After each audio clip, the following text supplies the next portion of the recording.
Welcome all. എല്ലാവർക്കും PSC ബേസിക്സിലേക്ക് സ്വാഗതം. ഇന്ന് നമ്മൾ ഡിസ്കസ് ചെയ്യാൻ പോകുന്നത് ആദ്യഘട്ട പരീക്ഷയിലെ കേരള ജോഗ്രഫിയുമായി ബന്ധപ്പെട്ടിട്ടുള്ള ചോദ്യങ്ങളും അത് റിലേറ്റ് ചെയ്തിട്ടുള്ള കുറച്ച് ഫാക്ട്സുമാണ്. അപ്പോൾ നമുക്ക് നോക്കുന്നതിന് മുന്നേ മോഡൽ എക്സാംസ് പ്രിപ്പയർ ചെയ്യാൻ അല്ലെങ്കിൽ പരിശീലിക്കാൻ താല്പര്യമുള്ള ആൾക്കാർക്ക് മോഡൽ എക്സാംസ് അവൈലബിൾ ആണ്. പ്രീവിയസ് ഇയർ ക്വസ്റ്റ്യൻസും കറണ്ട് അഫയേഴ്സിന്റെ മോക്ക് ടെസ്റ്റുകളും SCRT ചാപ്റ്റർ വൈസ് എക്സാമുകളൊക്കെ കിട്ടാൻ വേണ്ടിയിട്ട് PSC ബേസിക്സിന്റെ ആപ്പ് ഡൗൺലോഡ് ചെയ്തതിന് ശേഷം ആപ്പിനകത്ത് മോഡൽ എക്സാം എന്ന് പറഞ്ഞിട്ടൊരു കോഴ്സ് കാണാം. കോഴ്സ് വാങ്ങുക, പരിശീലിക്കുക. ഓക്കെ, ദെൻ നമുക്ക് റിലേറ്റഡ് ഫാക്ട്സിലേക്ക് പോകാം. കേരളത്തിലെ ആകെ ഗ്രാമപഞ്ചായത്തുകളുടെ എണ്ണം എത്രയാണ്?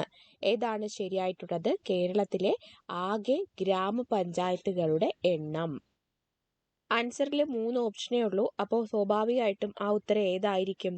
ആൻസർ വരുന്നത് ഓപ്ഷൻ ഡി ആണ്.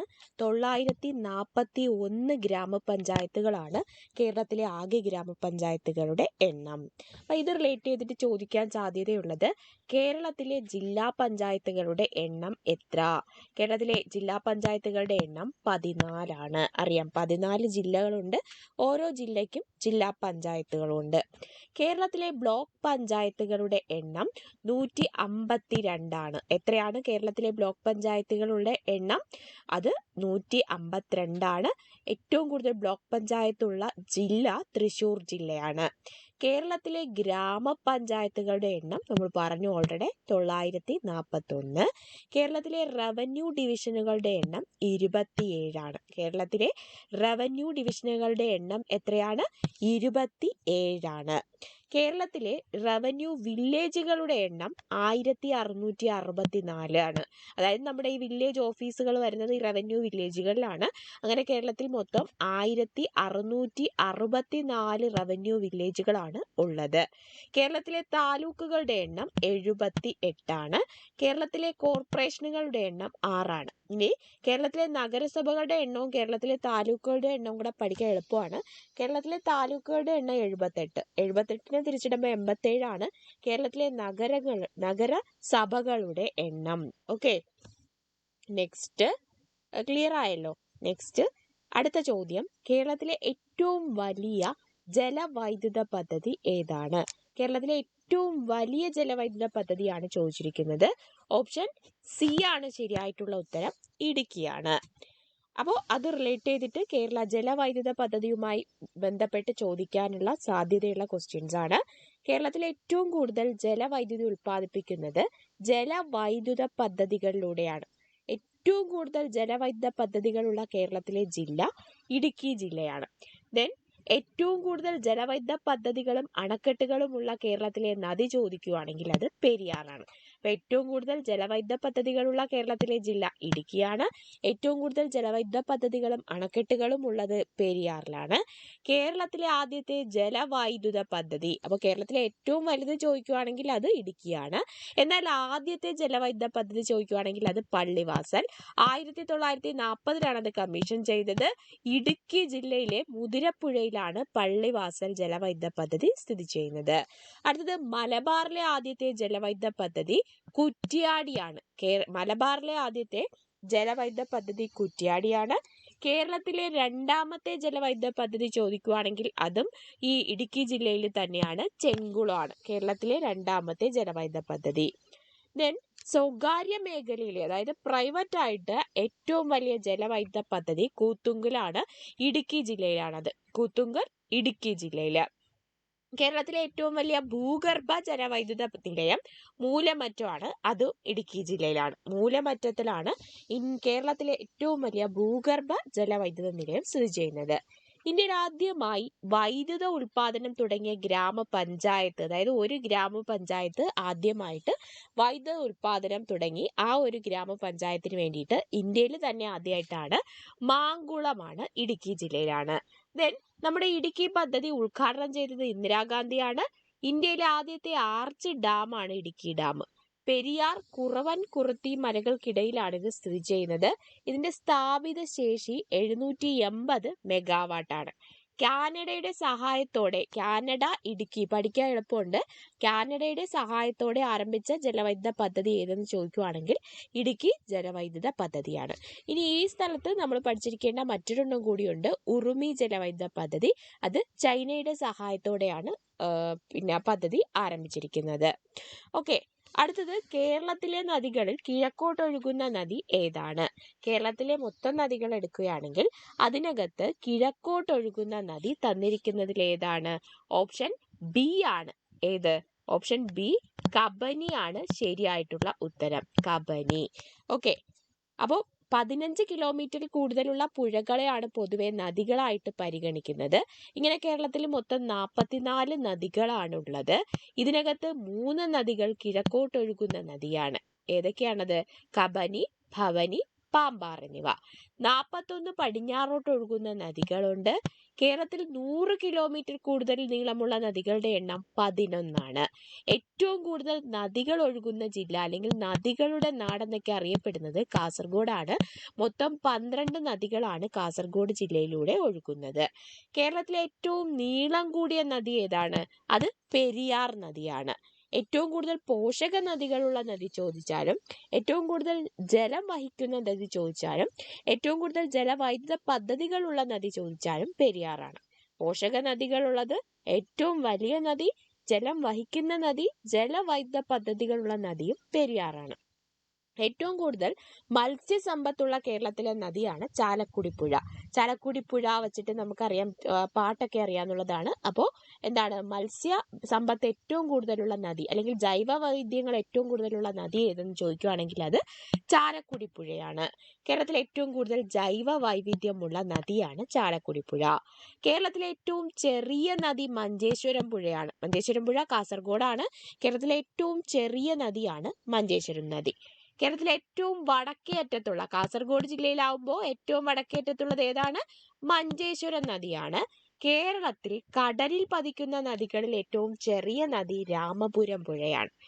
മഞ്ചേശ്വരം നദി പുഴയ്ക്ക് പതിക്കുന്നത് വളപട്ടണം കായലിലാണ്. അപ്പൊ കേരളത്തിൽ കടലിൽ പതിക്കുന്ന നദികളിൽ ഏറ്റവും ചെറിയ നദി ഏതാണ്? അത് രാമപുരം പുഴയാണ്. കേരളത്തിലെ ഏറ്റവും തെക്കേ അറ്റത്തുള്ള നദി നെയ്യാർ നദിയാണ്. കാസർഗോഡ് പട്ടണത്തെ യു ആകൃതിയിൽ, അതായത് ഇംഗ്ലീഷ് അക്ഷരമാലയിലെ യു അക്ഷരത്തിന്റെ ഷേപ്പിൽ ചുറ്റി ഒഴുകുന്ന നദി ചന്ദ്രഗിരി പുഴയാണ്. ചന്ദ്രഗിരി പുഴ. കേരളത്തിലെ മഞ്ഞ നദി എന്നറിയപ്പെടുന്നത് കുറ്റ്യാടിപ്പുഴയാണ്. കുറ്റ്യാടിപ്പുഴ.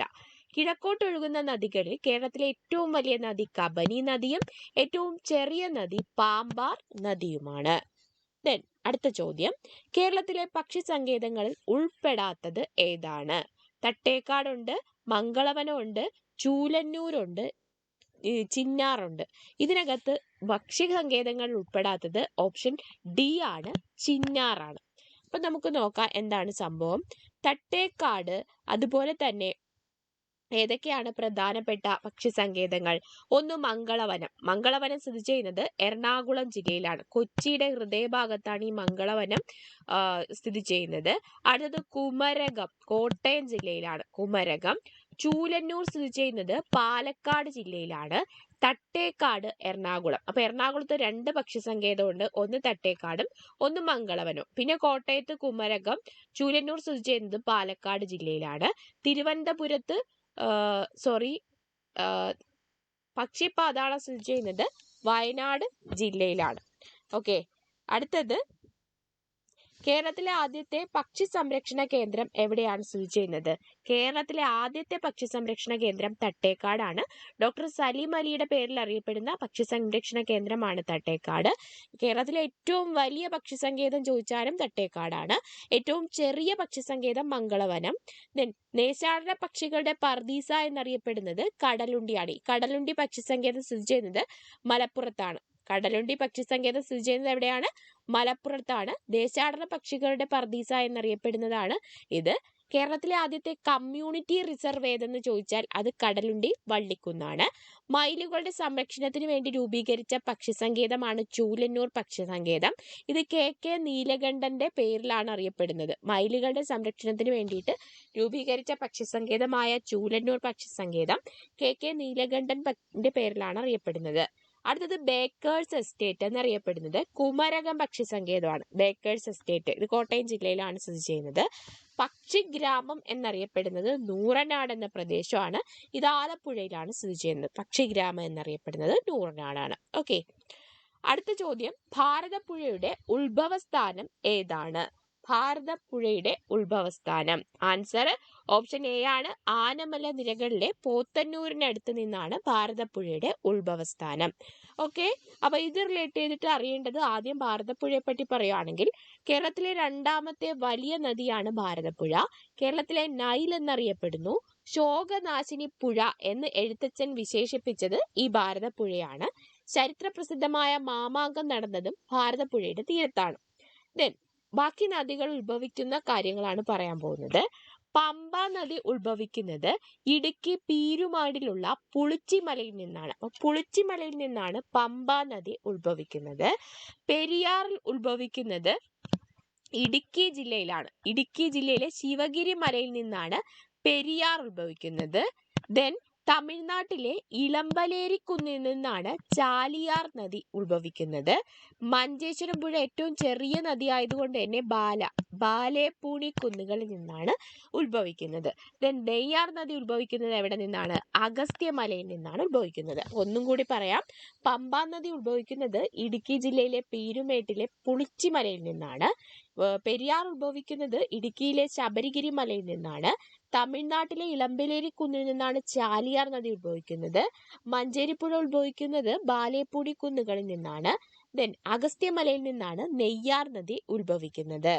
അടുത്ത ചോദ്യം, ലോക അത്ലറ്റിക് ചാമ്പ്യൻഷിപ്പിൽ മെഡൽ നേടിയ ആദ്യ ഇന്ത്യൻ കായിക താരം ആരാണ്? ആൻസർ ഡയറക്റ്റ് ക്വസ്റ്റ്യൻ ആണ്. ഓപ്ഷൻ ബി ആണ്. അഞ്ജു ബോബി ജോർജ് ആണ് ശരിയായിട്ടുള്ള ഉത്തരം. അഞ്ജു ബോബി ജോർജ്. ഓക്കെ, അപ്പോൾ നമ്മുടെ സ്പോർട്സുമായി റിലേറ്റ് ചെയ്തിട്ട് ഏറ്റവും പ്രധാനപ്പെട്ട പോയിന്റ്സ് ആണ് ഉൾക്കൊള്ളിച്ചിരിക്കുന്നത്. ഒളിമ്പിക്സിൽ പങ്കെടുത്ത ആദ്യത്തെ മലയാളി ആരാണ്? CK ലക്ഷ്മൺ ആണ് ആദ്യത്തെ മലയാളി. ഒളിമ്പിക്സിൽ പങ്കെടുത്ത ആദ്യത്തെ മലയാളി വനിത PT ഉഷയാണ്. ഈ PT ഉഷയാണ് ഒളിമ്പിക്സ് ഫൈനലിൽ എത്തിയ ആദ്യത്തെ ഇന്ത്യക്കാരിയും. ഒളിമ്പിക്സിന്റെ ഫൈനലിൽ എത്തിയ ആദ്യത്തെ ഇന്ത്യക്കാരി PT ഉഷയാണ്. എന്നാൽ സെമി ഫൈനലിൽ എത്തിയ ആദ്യത്തെ ഇന്ത്യക്കാരി ഷൈനി വിൽസൺ ആണ്. ഒളിമ്പിക്സ് അത്ലറ്റിക്സ് സെമി ഫൈനലിൽ എത്തിയ ആദ്യ ഇന്ത്യക്കാരി ഷൈനി വിൽസൺ ആണ്. ഇന്ത്യയുടെ പതാക ഏന്തിയ, അതായത് ഒളിമ്പിക്സിൽ ആദ്യമായിട്ട് ഇന്ത്യൻ പതാക ഏന്തിയ ഒരു വനിതയാണ് ആര്? ഷൈനി വിൽസൺ. ഏറ്റവും കൂടുതൽ പ്രാവശ്യം കേരളത്തിൽ നിന്നും ഒളിമ്പിക്സിൽ പങ്കെടുത്ത ആളും ആരാണ്? ഷൈനി വിൽസൺ ആണ്. കേരള എക്സ്പ്രസ് എന്നറിയപ്പെടുന്ന ക്രിക്കറ്റ് താരമാണ് S ശ്രീശാന്ത്. ലോകകപ്പ് ക്രിക്കറ്റ് ടീമിൽ കളിച്ച ആദ്യത്തെ മലയാളിയാണ് നമ്മുടെ ശ്രീശാന്ത്. പക്ഷേ ഇന്ത്യൻ ലോകകപ്പ് ക്രിക്കറ്റ് ടീമിൽ ഇടം നേടിയ ആദ്യത്തെ മലയാളി സുനിൽ വത്സൻ ആണ്. പക്ഷെ അദ്ദേഹം 1983 അദ്ദേഹത്തിന് കളിക്കാൻ പറ്റിയില്ല. അപ്പൊ ലോകകപ്പ് ക്രിക്കറ്റ് ടീമിൽ ഇടം നേടിയ ആദ്യ മലയാളി സുനിൽ വത്സൻ ആണ്. എന്നാൽ ലോകകപ്പ് ക്രിക്കറ്റ് ടീമിൽ കളിച്ച ആദ്യത്തെ മലയാളി ശ്രീശാന്ത് ആണ്. ദെൻ ഇന്ത്യൻ ക്രിക്കറ്റ് ടീമിൽ ഇടം നേടിയ ആദ്യത്തെ മലയാളി ആരാണ്? അത് ടിനു യോഹന്നാൻ ആണ്. IPL ക്രിക്കറ്റിൽ സെഞ്ചുറി നേടിയ ആദ്യത്തെ മലയാളി സഞ്ജു സാംസൺ ആണ്. സഞ്ജു സാംസൺ. കോമൺവെൽത്ത് ഗെയിംസിൽ മെഡൽ നേടിയ ആദ്യത്തെ മലയാളി വനിതയാണ്. ഈ ലോകകപ്പ് ചാമ്പ്യൻഷിപ്പ് ആദ്യമായിട്ട് നമുക്ക് കൊണ്ടുതന്ന അഞ്ജു ബോബി ജോർജ്. ഇവർക്ക് രാജീവ് ഗാന്ധി ഖേൽരത്ന പുരസ്കാരം ലഭിച്ചിട്ടുണ്ട്. ഇങ്ങനെ രാജീവ് ഗാന്ധി ഖേൽരത്ന പുരസ്കാരം ലഭിക്കുന്ന രണ്ടാമത്തെ മലയാളിയാണ് അഞ്ജു ബോബി ജോർജ്. അപ്പോൾ രാജീവ് ഗാന്ധി ഖേൽരത്ന പുരസ്കാരം ലഭിച്ച ആദ്യ മലയാളി ആരാണ്? അത് KM ബീനാമോൾ ആണ്. അടുത്തത്, കേരളത്തിലെ പ്രധാന മത്സ്യബന്ധന തുറമുഖമായ നീണ്ടകര ഏത് ജില്ലയിലാണ് സ്ഥിതി ചെയ്യുന്നത്? ഓപ്ഷൻ ബി ആണ്. കൊല്ലം ജില്ലയിലാണ് സ്ഥിതി ചെയ്യുന്നത്. ഏറ്റവും കൂടുതൽ മത്സ്യത്തൊഴിലാളികളുള്ള ജില്ലയാണ് ആലപ്പുഴ. ആലപ്പുഴ ജില്ലയിലാണ് ഏറ്റവും കൂടുതൽ മത്സ്യത്തൊഴിലാളികൾ ഉള്ളത്. എന്നാൽ ഏറ്റവും അധികം ഉൾനാടൻ മത്സ്യത്തൊഴിലാളികളുള്ള ജില്ല എറണാകുളം ജില്ല. സമുദ്ര മത്സ്യ ഉൽപാദനത്തിൽ ഒന്നാം സ്ഥാനത്തുള്ളത് കൊല്ലം ജില്ലയാണ്. കേരള തീരത്ത് നിന്ന് ഏറ്റവും കൂടുതൽ ലഭിക്കുന്ന മത്സ്യം മത്തിയാണ്. എന്നാൽ ഏറ്റവും കൂടുതൽ കേരളത്തിൽ നിന്ന് കയറ്റുമതി ചെയ്യപ്പെടുന്നത് ചെമ്മീനാണ്. കേരളത്തിലെ ആദ്യത്തെ മാതൃകാ മത്സ്യബന്ധന ഗ്രാമമായ കുമ്പളങ്ങി സ്ഥിതി ചെയ്യുന്നത് എറണാകുളം ജില്ലയിലാണ്. Indo Norwegian fisheries community project ആണ് ഈ നമ്മൾ നേരത്തെ പറഞ്ഞ നീണ്ടകര പ്രോജക്റ്റ്. ഈ നീണ്ടകര സ്ഥിതി ചെയ്യുന്നത് എവിടെയാണ്? കൊല്ലം ജില്ലയിലാണ്. ഇൻഡോ നോർവീജിയൻ, അതായത് ഇന്ത്യയുടെയും നോർവേയുടെയും സംയുക്തമായിട്ടുള്ള ഒരു പ്രൊജക്റ്റാണ് നീണ്ടകരയിലും ഉള്ളത്. അടുത്ത ചോദ്യം, കേരളത്തിലെ ആദ്യത്തെ ദേശീയോദ്യാനം ഏത്? കേരളത്തിലെ ആദ്യത്തെ ദേശീയോദ്യാനം ഏതെന്നാണ് ചോദ്യം. ഓപ്ഷൻ സി ആണ്, ഇരവികുളമാണ്. ഓക്കെ, അപ്പോൾ ഇരവികുളം ദേശീയോദ്യാനം സ്ഥിതി ചെയ്യുന്നത് ഇടുക്കി ജില്ലയിലെ ദേവികുളം താലൂക്കിലാണ്. 97 ചതുരശ്ര കിലോമീറ്റർ ആണ് ഇതിന്റെ വിസ്തൃതി. ഏറ്റവും ഉയരത്തിൽ സ്ഥിതി ചെയ്യുന്ന ദേശീയോദ്യാനമാണ് ഇരവികുളം. രാജമല വിനോദസഞ്ചാര കേന്ദ്രം സ്ഥിതി ചെയ്യുന്ന ദേശീയോദ്യാനമാണ് ഇരവികുളം. ആനമുടി സ്ഥിതി ചെയ്യുന്ന ദേശീയോദ്യാനം ഏതെന്ന് ചോദിച്ചാലും ഇരവികുളം എന്നാണ് ഉത്തരം. കേരളത്തിലെ ഏറ്റവും വലിയ മഴക്കാട് സൈലന്റ് വാലിയാണ്. കേരളത്തിലെ ഏറ്റവും കൂടുതൽ ജൈവ വൈവിധ്യമുള്ള ദേശീയോദ്യാനം ഏതെന്ന് ചോദിക്കുകയാണെങ്കിൽ സൈലന്റ് വാലിയാണ്. വരയാടും സിംഹവാലൻ കുരങ്ങും ഒക്കെയുള്ള സൈലന്റ് വാലിയാണ് ഏറ്റവും കൂടുതൽ ജൈവ വൈവിധ്യമുള്ള ദേശീയോദ്യാനം. കേരളത്തിലെ ആകെ വന്യജീവി സങ്കേതങ്ങളുടെ എണ്ണം എത്രയാണ്? 18 ആണ്. ദേശീയോദ്യാനങ്ങളുടെ എണ്ണം 5 ആണ്. PSCയുടെ ആൻസർ 5 എന്നാണ്. കേരളത്തിലെ ആകെ വന്യജീവി സങ്കേതങ്ങളുടെ എണ്ണം 18 ആണ്. കേരളത്തിലെ ഏറ്റവും കൂടുതൽ വന്യജീവി സങ്കേതങ്ങളുള്ള ജില്ല ഇടുക്കിയാണ്. കേരളത്തിലെ 18ാമത് വന്യജീവി സങ്കേതം കരിമ്പുഴയും കേരളത്തിലെ 17ാമത് വന്യജീവി സങ്കേതം കൊട്ടിയൂറുമാണ്. ദെൻ കേരളത്തിലെ ആദ്യത്തെ വന്യജീവി സങ്കേതം, അതുപോലെ തന്നെ ഏറ്റവും വലിയ വന്യജീവി സങ്കേതവും പെരിയാർ വന്യജീവി സങ്കേതമാണ്. പഴയ പേര് നെല്ലിക്കാമ്പെട്ടി സാങ്ച്വറി എന്നായിരുന്നു. ഓക്കെ, ദെൻ കേരളത്തിലെ കായലുകളുടെ എണ്ണം, ഇതുമായി ബന്ധപ്പെട്ട് ഒരു ക്വസ്റ്റ്യൻ വന്നു. കേരളത്തിലെ ഏറ്റവും വലിയ ശുദ്ധജല തടാകം ഏതാണ്? കേരളത്തിലെ ഏറ്റവും വലിയ ശുദ്ധജല തടാകം ഓപ്ഷൻ ബി ശാസ്താംകോട്ട കായലാണ് ഏറ്റവും വലിയ ശുദ്ധജല തടാകം. അപ്പൊ ഇത് റിലേറ്റ് ചെയ്തിട്ടുള്ള ഫാക്ട് നോക്കാം. കേരളത്തിലെ മൊത്തം കായലുകളുടെ എണ്ണം 34 ആണ്. അതിനകത്ത് തടാകങ്ങളുടെ എണ്ണം 7 ആണ്. ദെൻ കേരളത്തിൽ കടലുമായി ബന്ധപ്പെട്ട് കിടക്കുന്ന കായലുകളുടെ എണ്ണം 27 ആണ്. മൊത്തം 34, 7 ശുദ്ധജല തടാകം, ബാക്കി 27 കടലുമായി ബന്ധപ്പെട്ട് കിടക്കുന്ന കായലുകളാണ്. കേരളത്തിലെ ഏറ്റവും വലിയ കായൽ ഏതെന്ന് ചോദിക്കുകയാണെങ്കിൽ വേമ്പനാട്ട് കായൽ. ഇന്ത്യയിലെ തന്നെ ഏറ്റവും നീളം കൂടിയ കായലാണ് വേമ്പനാട്ട് കായൽ. കേരളത്തിലെ മനുഷ്യനിർമ്മിത തടാകമാണ് മാനാഞ്ചിറ തടാകം. ഇത് സ്ഥിതി ചെയ്യുന്നത് കോഴിക്കോട് ജില്ലയിലാണ് സ്ഥിതി ചെയ്യുന്നത്. കേരളത്തിലെ ഏറ്റവും വലിയ ശുദ്ധജല തടാകം ശാസ്താംകോട്ട കായൽ പറഞ്ഞു. എഫ് ആകൃതിയിൽ ഒഴുകുന്ന കായലാണ് ഏത്? ഈ ശാസ്താംകോട്ട കായൽ.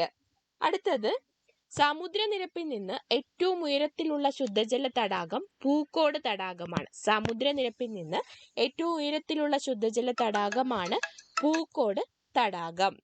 കേരളത്തിലെ ഏറ്റവും ചെറിയ ശുദ്ധജല തടാകം ചോദിച്ചാലും ഉത്തരം എന്താണ്? പൂക്കോട് തടാകം എന്നാണ്. കേരളത്തിലെ ഏറ്റവും തെക്കുള്ള കായൽ വെള്ളായണി കായലും കേരളത്തിലെ ഏറ്റവും വടക്കേ അറ്റത്തുള്ള കായൽ ഉപ്പള കായലുമാണ്.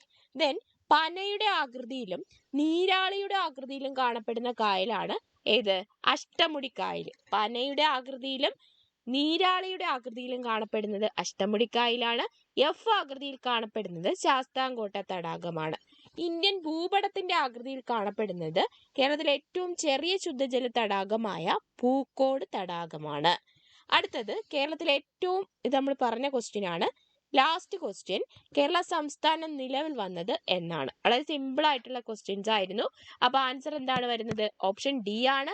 1956 നവംബർ 1 കേരള സംസ്ഥാനം നിലവിൽ വന്നത്. കേരള സംസ്ഥാനം നിലവിൽ വരുന്ന സമയത്ത് മൊത്തം 5 ജില്ലകളെ ഉണ്ടായിരുന്നുള്ളൂ. അത് ഏതൊക്കെ ജില്ലകളാണെന്ന് ഓർമ്മിക്കണം. തിരുവനന്തപുരം, കൊല്ലം, കോട്ടയം, തൃശൂർ, മലബാർ എന്നിവയാണ്. തിരുവനന്തപുരം, കൊല്ലം, കോട്ടയം, തൃശൂർ, മലബാർ എന്നിവയാണ്. അപ്പോൾ കൂടുതൽ ക്ലാസ്സുകൾക്കായിട്ട്, അതായത് അടുത്ത മിനി റിലേറ്റഡ് ഫാക്ട്സ് ക്ലാസ്സുകളുണ്ട്. അതിനു വേണ്ടിയിട്ട് ചാനൽ സബ്സ്ക്രൈബ് ചെയ്യുക, ബെൽ ബട്ടൺ പ്രസ് ചെയ്യുക, നിങ്ങളുടെ ഫ്രണ്ട്സിനൊക്കെ മാക്സിമം ഷെയർ ചെയ്ത് സപ്പോർട്ട് ചെയ്യുക. അപ്പോൾ എല്ലാവർക്കും thank you and all the best.